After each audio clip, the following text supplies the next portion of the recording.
That's good. Okay, cool. Welcome, everyone.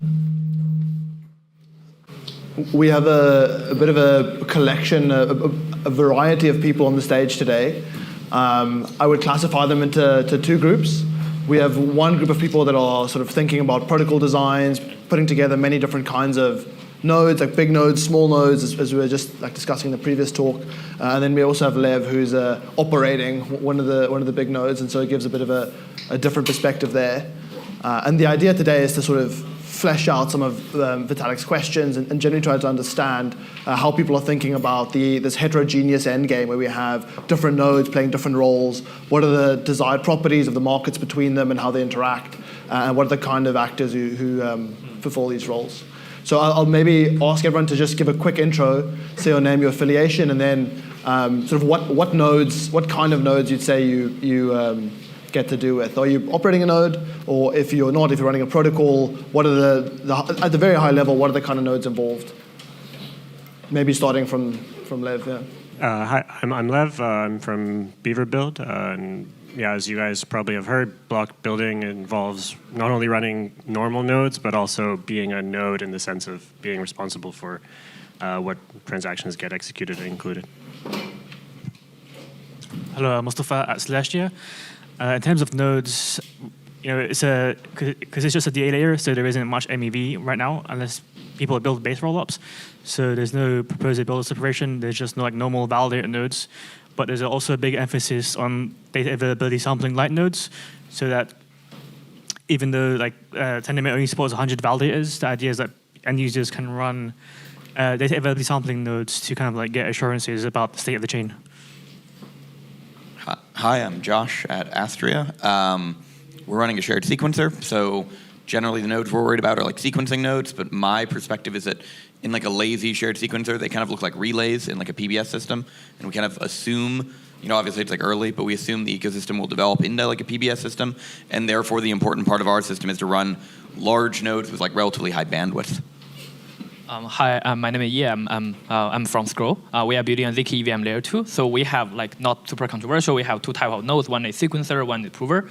Our sequencer is not as lazy as, like, because we need to actually order transaction, execute transaction, and post data to EVM layer 1. And then later prover will kind of generate proof for each block and then submit the proof and then, like, layer 1 verify the proof. So it's, like, non-controversial layer 2 construction. Hey everyone, my name is Joe from Aztec. We're building a privacy-focused layer 2 on Ethereum, also trying to make it decentralized. So we have a few different nodes in that, peer-to-peer nodes, transaction pool, similar to Scroll, sequencing nodes. We care a lot about those being permissionless, so I guess they're small nodes. And then on the proving side of things, we'll have some slightly larger nodes for proving marketplaces filling in to actually build the proofs. And I mean, I guess in Ethereum, like if I had to categorize it into three types of nodes, I would say like specialized nodes that do various kinds of like aggregating or proof generation and witness generation. Then you would have nodes that are participating in consensus as validators, and then just like nodes that any user runs to verify the chain, which I expect in the long run will just be verifying one proof and doing one round of data availability sampling, though it's still a while until we get there. Mm-hmm. I'm mic'd up. Thanks. Mm-hmm. Okay, so Joe, I think I heard you mention both permissionless and markets in your response. And so when we look at like these different sets of nodes, there's usually a couple of selection processes involved. One selection process is deciding which nodes are even part of your system, and then even within that, there's like a delegation of roles. So for example, in Ethereum, you select a proposer, it's like a consensus leader that produces blocks, and then on top of that, we've built another market where there's now some selection of a block builder. And at least it made a big impression on me last year. John Shah made this argument for proof of governance. He was saying, like, if you look at Lido, look at these staking pools, eventually just end in an abstract sense selecting nodes. So I'm curious how do people on this panel feel about the role of governance and the trade-offs between governance versus something that's more permissionless or looks more like a market?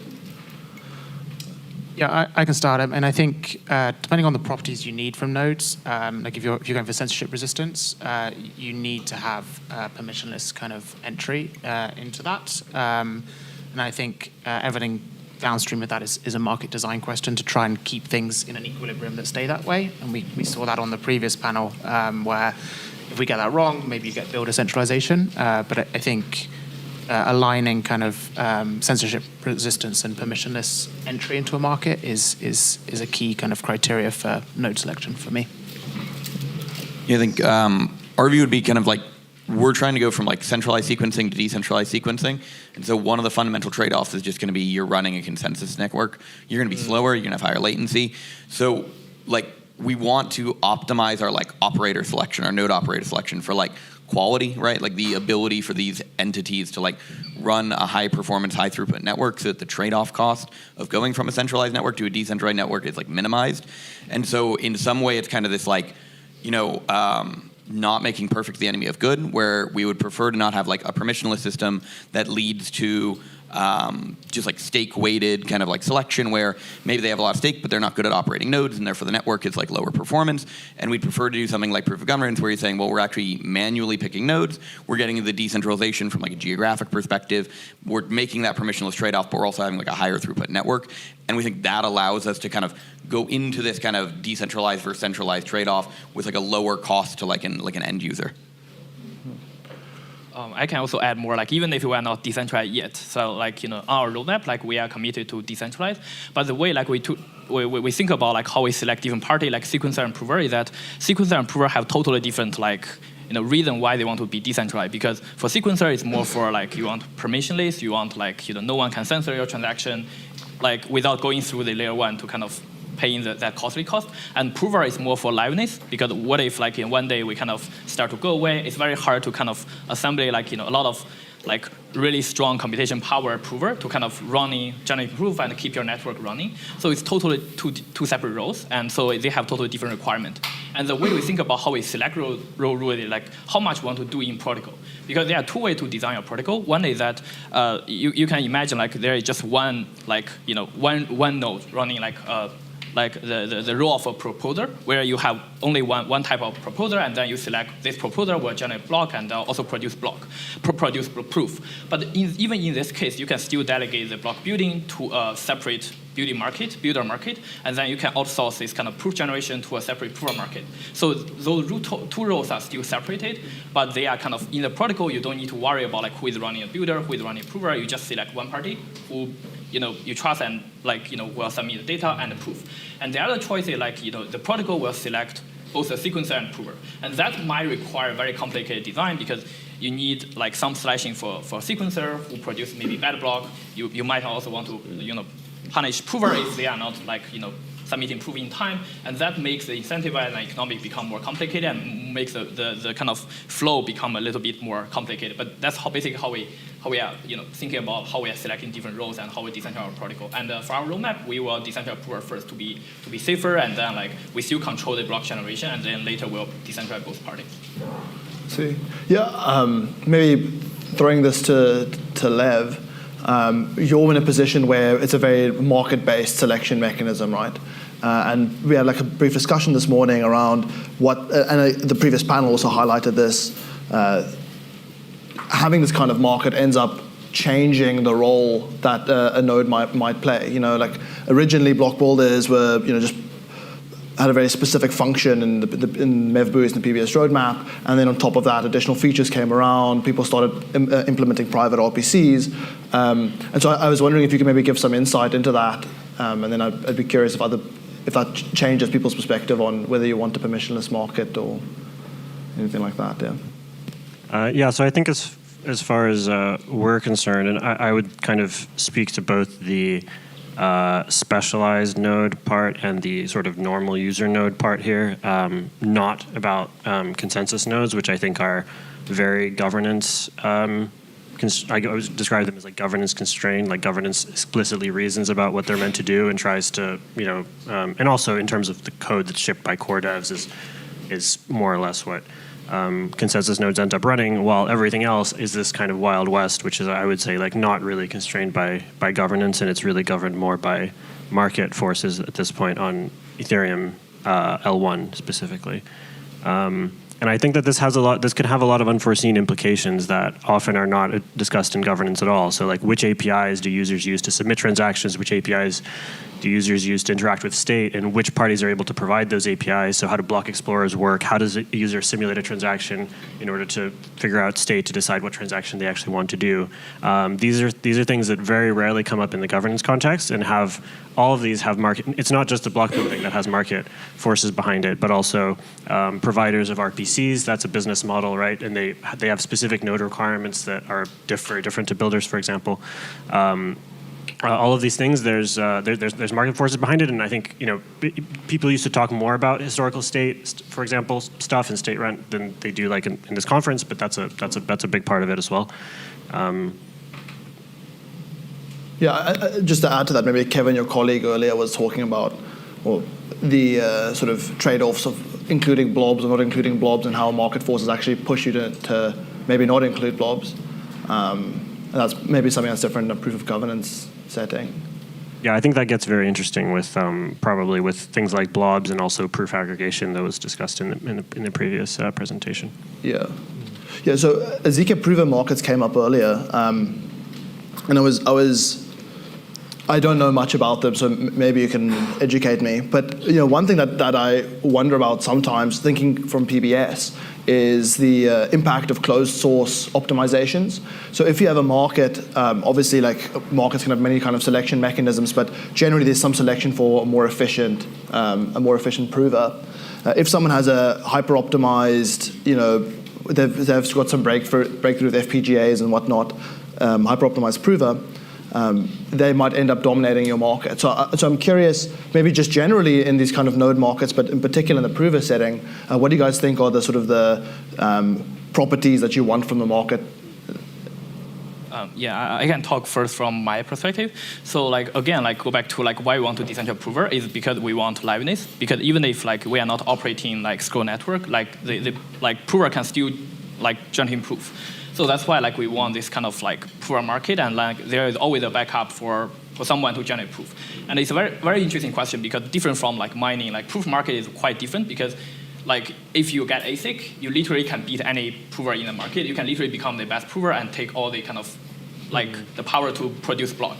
And which I think right now at this stage is actually a good thing, because we are kind of incentivizing the prover technology to be improved faster and faster, because right now the proof generation takes around 5 minutes or something, and we want that to reduce to 10 seconds to achieve real-time proving, and then have some interability and all those kind of nice properties we want to have. So I think that's why I think starting from incentivizing fast prover, but eventually becoming we set some time window. As far as you kind of submit proof within that reasonable time window, then you can get rewarded, will be a more fair way to kind of always, because if your system is always dominated by the fast prover, they can always leave, and then your system gets more vulnerable. And then in terms of this, we want to trying to kind of firstly incentivize faster prover to improve overall the ZK ecosystem, because still need an order of magnitude improvement on the ZK performance.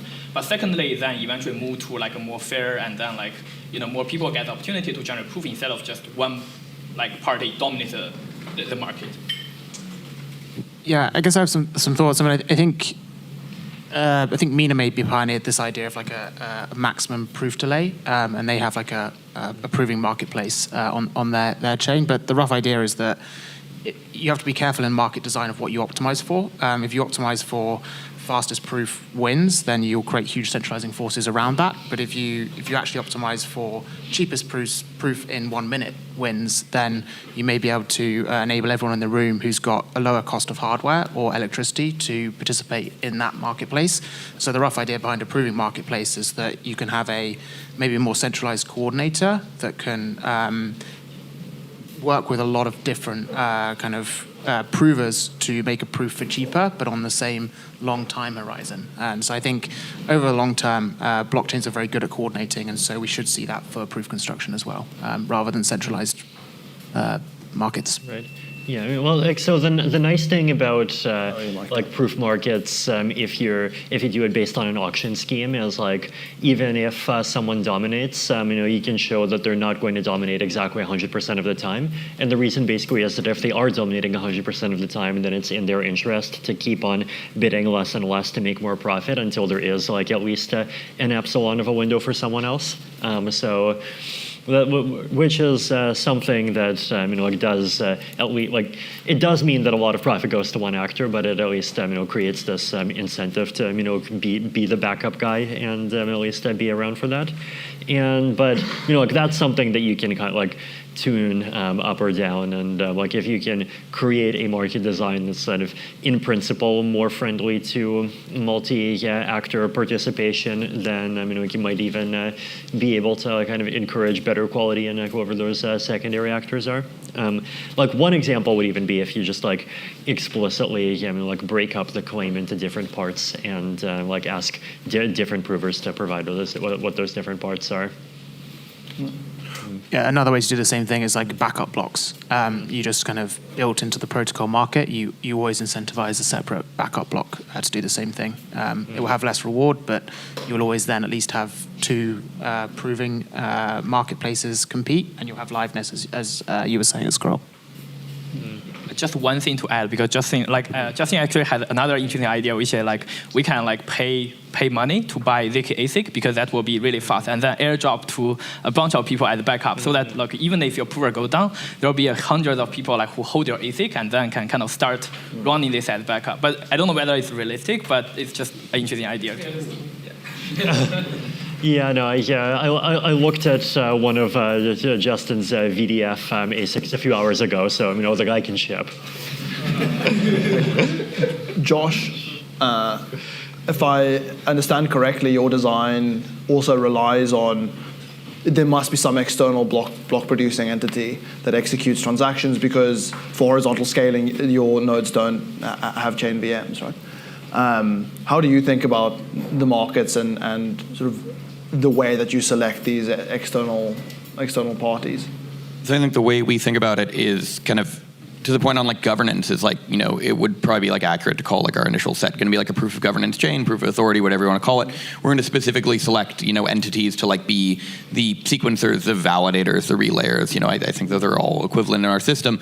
And then, to Lev's point, we're going to have the builders be this kind of market-driven entity, right? That's kind of the desire, is we're saying the governance will choose this kind of like core entity, and then you have like market driving factors for actually selecting like the other entities upstream. And I think it's desirable to have kind of like market-driven effects to kind of like optimize a lot of that, right? Because I think the big trade-off is we want the in-protocol actors to be like relatively lower resourced, such that we can then have like market incentives that will like pay for the higher resourced actors that need to do simulation across multiple chains or whatever. And we've already seen that, right? Like builders can like make money, right? They will, as we discussed with like the blob thing, right? They will do the work if it is profitable for them, and they will not do it if it is not profitable. So it lets you kind of back out of having to do a lot of like upfront kind of governance design of saying like, hey, this fee mechanism or like this amount of work is like profitable. The market will just define what is like a profitable behavior, and we think that's desirable. Yeah, well, I think the challenge with all these incentives is like, there's things that we want that you can incentivize, and there's things that we want that we clearly can't incentivize, right? Like I think the big thing that we value that's not really incentivizable in a robust way is like this abstract idea of being an independent signal, right? Like, and we have a little bit of incentives toward that with things like these quadratic penalties, and like the fact that going offline is only like really penalizes you if you go offline at the same time as more than a third of all the other nodes and stuff. But like that's in general. But like those kinds of rules by themselves are not enough, right? And there's the question of like to what extent you even can make in protocol incentives for that, versus to what extent this becomes a task for the higher level ecosystem, and like you basically just get more solar staker airdrops, and which is like might actually fix things.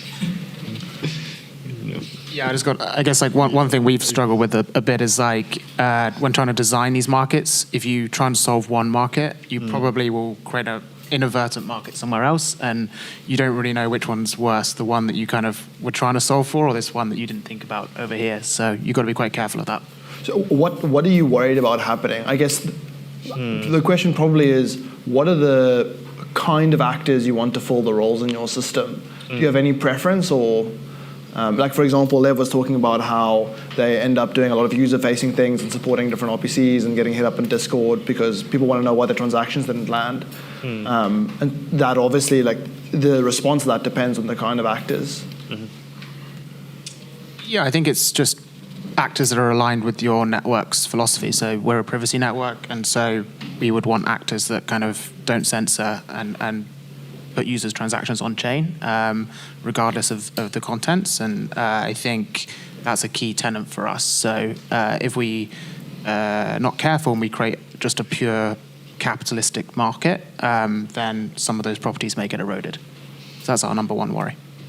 Okay, taking a step back, I think there's general agreement that it makes sense to have smaller nodes, many more of them, that perform like some key validation tasks, and then big nodes that do some of the heavier resource things constrained by the small nodes. But one thing that it's not clear to me where it falls is consensus and the confirmations that it provides. To give, I guess this like touches on the base rollup discussion as well. Some rollups want to have their own sequencer set, providing like running consensus, providing confirmations, and then eventually post that to Ethereum's larger set, and others just want to go straight to Ethereum. In Celestia, there's an interesting parallel where the Celestia validators are this rotating set, and they're running the consensus. And unlike in the Ethereum roadmap or like one version of the Ethereum roadmap, the small nodes are only sampling data but not running consensus. And so consensus is a much more specialized thing, is constrained to a smaller number of nodes. And I'm curious, I guess, that anyone can weigh in, but Mustafa and Vitalik probably have the obvious candidates here. Yeah, I mean, the approach that we've the philosophy is that it's okay to have, let's not assume we have decentralized block production or even block proposing, and let's try to rely as much as possible on things like light nodes and data availability sampling. To make sure that the chain is correct, and also, but obviously, the most important part of having decentralized block production and proposing is to have censorship resistance. But my general thought there is, well, like no chain has had like a Nakamoto efficient more than 40, so is there a diminishing return between having 100 validators and 1,000 validators, given that no chain has like had a Nakamoto efficient much bigger than that? Obviously, like maybe with decentralization, it's like you only realize you need it when you actually need it. So we don't know for sure yet. It could be the case that you do need more validators, but the trade-off there is like with Tendermint, with 100 validators in Tendermint, you get instant finality for each block. But obviously, there's a lower Nakamoto coefficient to actually kind of like control 2/3 of the set. Just to give more context there, how are the validating nodes selected? So that's it, yeah. It's just delegates their stake to those validated nodes. Does governance play any role? No, there's no proof of governance or anything like that. It's just like any person that owns tokens can choose who they delegate to. But But there is still also a liquid staking kind of like monopoly or duopoly issue in Celestia. Like there is some early liquid staking protocols, and there's a threat that they could have a monopoly as well. So, and for Celestia, it's even worse if there's a monopoly because there's no smart contract environment on Celestia. So the liquid staking protocols are like on other Cosmos chains that have IBC connection to Celestia. So if they have a monopoly, it's even worse because the tokens will end up in other chains.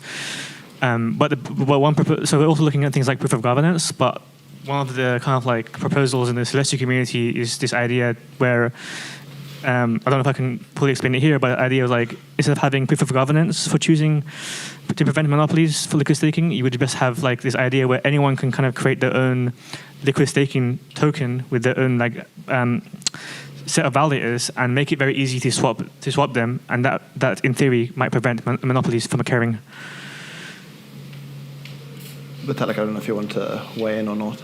Yeah, I mean, I think on the bigger question, like one of the interesting things about the execution tickets proposal in particular that makes it really clear, right, is that it basically takes PBS like basically to its full conclusion, and you would basically have like builder attester separation pretty much, right? And the idea is that like attesters are the thing that like actually becomes sort of the unincentivized incentivizer, and the thing where like you're not collecting MEV. There's like a nice long 4-second window within to publish stuff and so on and so forth.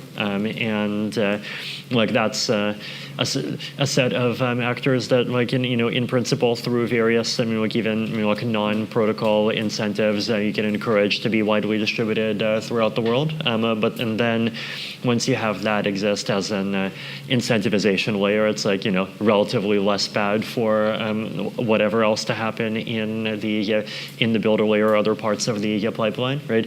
And like the nice things about attesters is basically that like if you have a block, then you can like the block already comes with a proof. And all you need to do is just like be the same thing as a light node. You verify the proof, and you do a data availability sample query, and like you do the same like very minimal checks that any node would need to do in order to verify the chain. And like that's a thing that in the long run can be much easier to run, but like everything earlier in the pipeline does definitely feel like it just does like there's definitely pressure for it to inherently keep getting more sophisticated. Yeah, so with the exception of Celestia, all of the protocols we've discussed today started with small nodes, and then the big nodes have sort of been added on as this external market, and sort of we leave it up to the market to fill in this interface. I'm curious if, because of that, there aren't some oversights in that the protocol could be designed to be more friendly to these big node operators. And Lev, I guess you could also weigh in here, like if there were some requests you could put in as a big node operator to protocol designers to make life easier for you, or that like things that are obviously inefficient from your perspective, if any.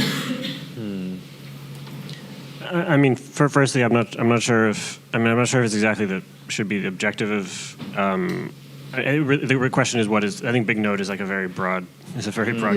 Block builder in your case. Yeah. I would say that I usually view it in terms of more of like molding the role of the big node operator versus try to make life easy for them, quote unquote. Because I mean, I think as long as they're incentivized, they'll always figure it out. So the question is, what are their efforts working towards? And what you can do is you can fail to incentivize them to devote their efforts to the thing that actually helps the users, the ultimate end user somehow, and that's when you've failed. I think is if they all have budgets of millions of dollars devoted to optimizing something, which is clearly not the kind of social good of the group. But on the contrary, if you do manage to have it so that they're devoting their efforts to doing something that's useful, then you've succeeded. So I would put it that way rather than how to make their life easier, just because historically it just hasn't really been how we've seen things. But I think that, especially with things like execution tickets, I think it opens a very interesting area for figuring out what kind of standardization will be required for these different parties to interact. I think right now there's been some degree of kind of spontaneous standardization on things like builder APIs and non-standard RPCs, both pre and post PBS. But there's also some growing divergence there, and I think that as these things get more complex, it's very unlikely that we will spontaneously converge on the same APIs. And I think it's anybody's guess how, if execution tickets are implemented, how exactly it plays out in terms of who the different participants are. But I could imagine something that forces a greater degree of standardization there, in order for it to be basically possible for the builder for a particular slot to actually aggregate order flow and talk to other people required to make the block that they need to. I don't know if any of the protocol designers have a other perspective on that. Where have you thought about how to enforce standard behavior across the nodes participating in your markets, or is that sort of something that's a bit further down the line? So I think this relates to like the earlier panel from the builders, and maybe it's not trying to enforce standardized behavior, but it's kind of thinking about bootstrapping and saying like, why I asked the question of like, do the builders spend any time thinking about like other ecosystems? And you're thinking, okay, if I'm bootstrapping an ecosystem and I need builders to participate, what can I do to like lower the barrier to entry to have these kind of more sophisticated participants in an ecosystem that is maybe like more nascent, and therefore kind of like building APIs, kind of to your point of like making it easier for the big nodes because we view them as like, kind of necessary, or maybe inevitable would be the better word, of like the market structure will lead to these entities being there. How do you accelerate that path to getting them there? Ideally, you can have more decentralization in that, but it's really like bootstrapping. It's like, one of the questions I have is like what do builders not like about like the builder APIs or like the system they've gone, Lev's point, like they'll figure it out. There's like a bag of money, and it's just like if you go figure out, how to use those APIs, however jank they are, like there's money there, so they'll just go do that. But presumably there is something better, and so we do spend a bit of time thinking about that and saying like, look, if these are kind of one of our customers in like a multi-sided market, we would like the integration pain to be like lower for them, because that's just going to make our like sales cycle much easier. Yeah, maybe just to motivate why I framed this in terms of making the life easier for big nodes, is that as we one of the biggest motivations for this kind of separation is scaling. And so you want to have the node resources utilized maximally efficiently. And it's not clear to me that design goal has been there necessarily, like in the way PBS has been designed. It definitely hasn't, right? It was more about the MEV perspective on things. And so, for example, in PBS today, state root calculation is quite an expensive task, and that's done dozens, if not more times in a slot, which is like wasteful because you only really ever need one computed. Well, at least, in the status quo, like everyone has to compute the state root to verify a block, right? But right. But even in the block building world, if you can update your block bids more quickly, that should allow you to have in some sense a more efficient market. Right. I mean, in principle, there's like software that you can write to like compute a delta and update a state root based on a delta, right? Like there's stuff that probably hasn't been written but could be. Yeah, Liv looks like he wants. Yeah, just an interesting example of that is that given that in practice today on mainnet, the majority of blocks are produced by block builders, for example, and they accept transactions through an API that promises not to include reverting transactions.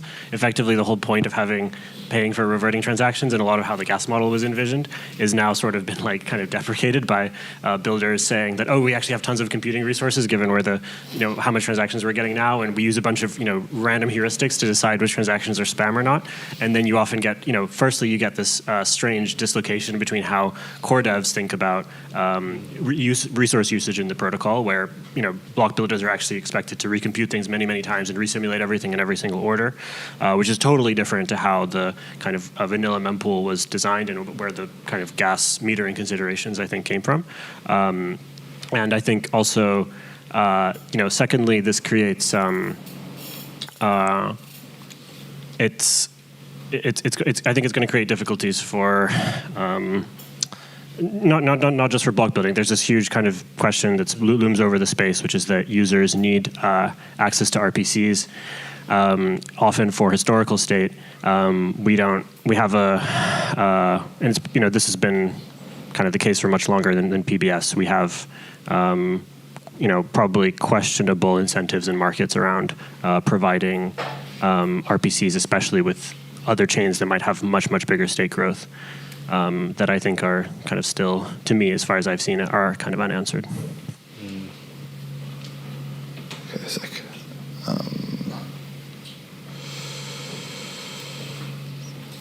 Was that getting into the point of your question at all? Or? No, that touched on my question. I was trying to think of where to take it next.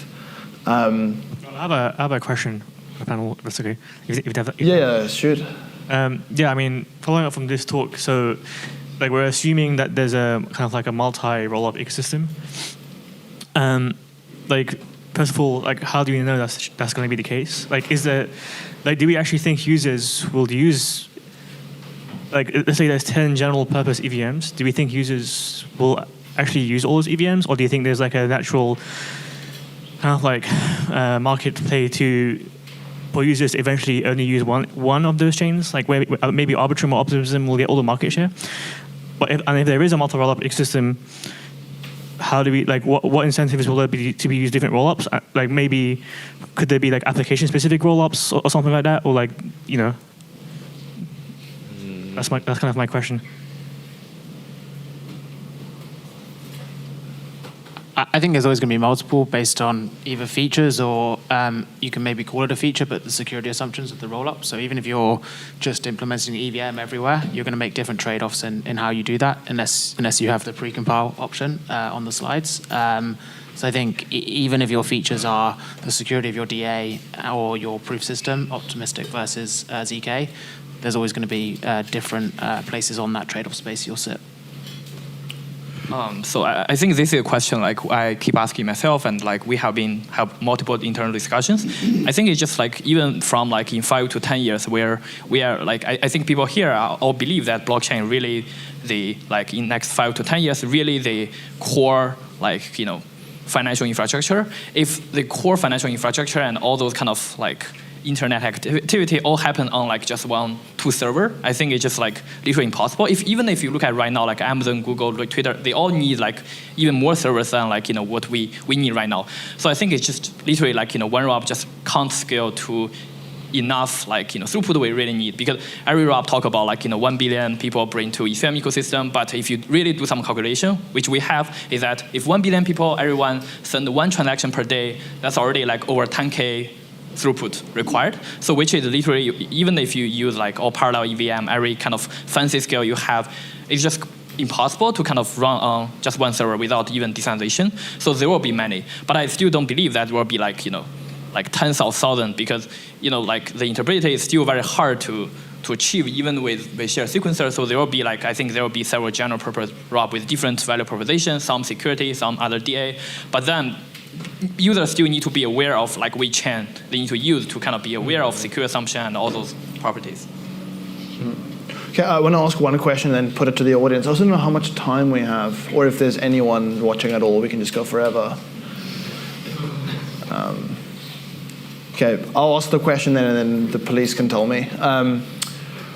What are the blockers to decentralize? There's been a lot of talk about big nodes, big sets of nodes and interaction between different nodes, but most of what we're looking at right now is just a couple of AWS servers. So why aren't we, obviously things are challenging, but what more specifically, what are the obstacles to getting to this more decentralized, these more decentralized stacks that we're looking for?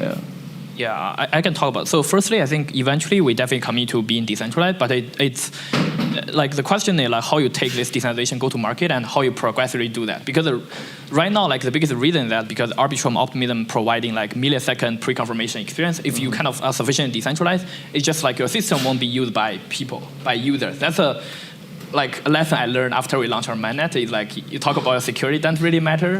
People have been living in a system with no proof for 2 years, so they don't care about decentralization and proof. So it's really a matter of how you kind of take this kind of decentralization progressively to market. So that's why you decentralize prover, at least then sacrifice the proof confirmation side, and then you think about how you gradually do that step by step. And the more practical challenge is that right now the EVM has been even fully audited, open source, but still it might have some Sundays bug. So if you take a very, very aggressive step to decentralize your stack, you give all the control to anyone can generate proof and produce a block. It's very dangerous actually, because someone can just catch a Sunday's error, completeness error for your ZKVM circuit, and then just do something bad without, if you are not enshrining ZKVM into layer 1 and use layer 1 to govern this ZKVM, it's just very dangerous to do that. So it's mainly coming from user need and how you progressively do that, and also some practical challenges on the ZK side. And also I think maybe Aztec had more compliance issues, so they need to decentralize layer. But for us, general purpose one is less concern. So. Yeah, maybe I can elaborate on the kind of decentralizing the sequencer risk. So on Ethereum, if there was some critical consensus bug, you always have the option to hard fork away, and the assets, maybe except USDC, exist on both chains. In an L2 world, that's not the case. So if there's a fully decentralized sequencer, then if someone can exploit an issue in the VM or the roll-up circuits, then you can't hard fork away, because the most of the funds are kind of L1 based, and they've come from Ethereum. So an attacker can come in, take those funds out, and they'll live on Ethereum. And regardless of if you fork the roll-up won't have any assets in it anymore. So I guess the number one issue in trying to decentralize here is balancing security with kind of this kind of decentralized sequence of property, because that's how you can propose a block that contains an invalid transaction. And training wheels help, multiple proof systems can help, but that's kind of the thing that takes the most time to develop is around training wheels to get to a fully decentralized L2. Okay. Yeah, I think there's like a couple points here. Like one that's very key is just like where are you spending your resources? Like what is your differentiation? So we have like tools like ZK rollups, right, where like a lot of their time and effort is spent on like, their specific like proving mechanism. And so maybe like, focusing on like decentralization as like a consensus algorithm and optimizing that and developing like a set of entities that can run a fast network that is just like not their kind of core differentiation against all the other rollups. So they say, yeah, we'll do that later, but like everyone has, progressive decentralization on their roadmap. It's been like 3 years, whatever. Like no one's kind of like done it enough that like there is a forcing function for someone to say like, oh, like Optimism or Arbitrum made the first move, they decentralized the thing. Now there is like a market pressure to say like, oh, everyone else has to do decentralization. Everyone's just kind of comfy in it. There's like the cynical take of just like, is a competitive market and people are making a lot of money. We see like in the MEV space, there's also like the optics case, right? If you run a centralized sequencer, that is like equivalent to like call it like a private mempool or whatever, where you can say, okay, no one's getting arbed and we're getting collect all the revenue here. That's just very good from like a market perspective, in that you get to say we're doing good by our users and we get more money. That allows us to be more competitive. So I think there's a lot of things. At Astria, the kind of position we're taking is saying we're going to go do the decentralization thing first, and ideally there is like a market demand to kind of like buy that versus build, such that you can say like you don't, each rollup does not need to go invest their own effort if it's not a priority for them, but if that is a functionality they want, they can go kind of inherit that or buy that from someone else. That's kind of the theory here, I think. Sure, that makes a lot of sense. We have apparently 3 minutes, so if there's anyone with a burning question in the audience, now is your time to shine. Patrick. Vitalik talked about this at the DM4 panel a couple weeks ago in Denver. Is part of the issue that in the mev.market strategies, many teams are chasing total value locked as somewhat of a vanity metric. Is there a better KPI that we could use to evaluate success of a roll-up project? Yeah, I think it should be here in 5-10 years, and so you have to design it to do that. That's kind of our take. And yeah, you have to design decentralized, I think, to do that. Ethereum talks about being World War III proof. I think it's maybe an extreme take, but I think you need to start thinking about that, because if you're just going for TVL, then I agree, you probably won't survive some of the bumps in the road. I am by no means like a DeFi expert or like a finance expert, especially relative to this room. But one of the things kind of my team was looking at was like, if you look at like Jane Street as an example of like a very centralized market, right? Like, the numbers are going to be off, but it was something like they had like $15 billion of like, call it like TVL or like, capital assets, and they did like $1.5 trillion of volume. So there's something interesting in like the ratio of like how much volume of trading you can do in a year relative to how much assets you have. I don't know what the Ethereum ratio is going to be, but my assumption is bad, like certainly not like 4 orders of magnitude. And even if we look at like, Solana, which makes like different trade-offs, right? Solana has like, as a community, they would argue against like TVL being used as like a metric. They claim it's a vanity metric, and they do have like higher total volume of like trading happening relative to like a smaller amount of like TVL. So I think there's thoughts like that, but fundamentally, I guess there's also going to be just like subjective like user experience concerns, right? Like where do the users actually go? Where do they think they're getting, the lowest slippage, the fastest kind of execution, the highest quality execution, whatever. I think we learned a lot after we launched our mainnet about firstly, I don't care about TVL before we launch, because it's a vanity metric, and I think TVL always flow to the chain has highest yield, and the chain has highest yield is like the chain that hadn't launched a token, because you can always use your token to kind of pump your yield, and then liquidity flow from one place to the other, and then but the reality is that people still care about this matrix a lot, and then because once you get high enough TVL, and then you get market attention, and then developer will come to your chain because they want to access to this liquidity. I think what's really funny about layer 2 is that people, at least I went to Ethereum community because I think research, vibe, decentralization, all those stuff, layer 2 inherits security, but actually another narrative kind of become Ethereum win because Ethereum has larger liquidity, and layer 2 narrative is only a way to access liquidity easily. And then imagine Solana has a similar level of liquidity, does Solana really win? At least I don't think so. But the market, people are easily get FOMO, and then easily to get attracted, and then want to build, at least in this kind of easy to form a market. So I still think it's an important matrix, but I think a more healthy matrix might be like if we really bring like 1 million user into Ethereum ecosystem and everyone deposit like 1,000 USD in your ecosystem, that's a more healthy TVL instead of like, one big whale like deposit 1 billion for like really high, staking reward or something like that. So I think a more healthy analysis into like, your LP and like your how your TVL is composed is very important. But short term, like, the best thing you can get is like a high TVL number as a marketing signal, and then like long-term build and then stay relevant for the next 5 to 10 years. Okay, cool. I think the question was directed at you, Vitalik, so do you want the last word, and then we can... What's the question? Oh, sorry, the same. Yeah, I mean, ideally we'd like, it's like, well, I think in order to get like any other metric working in a way that's not trivial to like break, we need working proof of personhood protocols. And we need them to not just be working, but like actually widely adopted. So that's one of those things that I've definitely been, continually excited about.